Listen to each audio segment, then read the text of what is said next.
Janice, we had Barry Diller on the stage this morning. Among the things that he mentioned was that he thinks that print is having the hardest time, is the one sector really that will have the most difficult time in the digital age. I mean, I work for a print publication, you work for a print publication. What is it that print needs to do to thrive digitally? It's really a challenge. When I started with Us Magazine, we used to have the full, it's a weekly, we used to have the full 7 days to produce the magazine. And now I would say we produce most of it in 2 days because news just happens constantly. And especially with the celebrity websites, we've had a huge proliferation, a lot of success in the past year.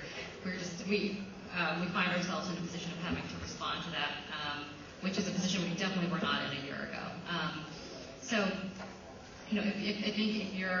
If you're a monthly magazine, I would find it extremely difficult to grow your title at this point. I think we've seen the migration of females, especially from monthlies to weekly magazines, I think the challenge now at a magazine like us is to find a way to maintain that audience through our website, to make sure that the migration doesn't go from weeklies to internet completely. And I think with the nature of celebrity news and so much of what's on the internet right now, photos, video clips,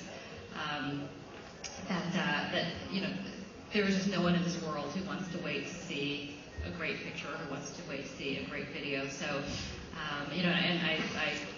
one of our babysitters at home, she's 22, and I have never seen her pick up printed anything. She's on her MySpace page constantly,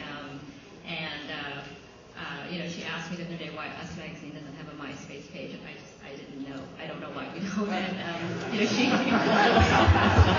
And so she asked me a very good question, and so I think that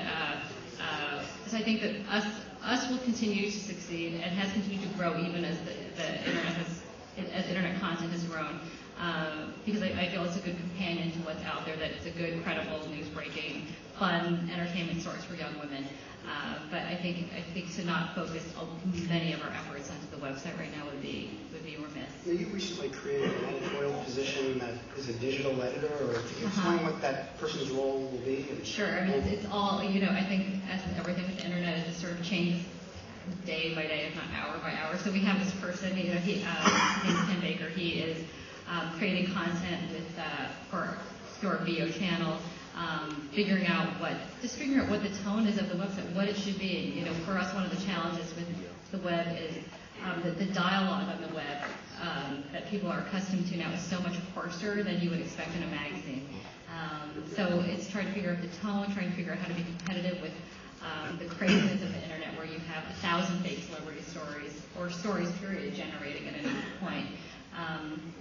So we're just trying to figure out, what is it that is going to make someone come to the website in addition to buying the magazine. And I would like to think that there's room for both in this world.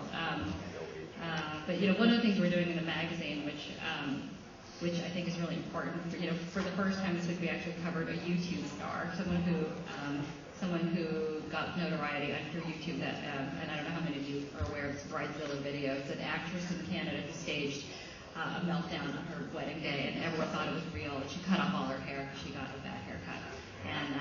And it was one of the most watched videos on YouTube.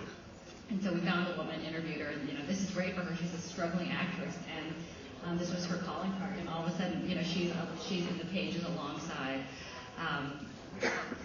Reese Witherspoon and Jennifer Aniston and Jessica Simpson. So I think, I feel like in terms of the magazine, in terms of Hollywood, I would be very concerned about how celebrities and notoriety is going to come into play now. I think that there's so many other venues on the internet to become famous.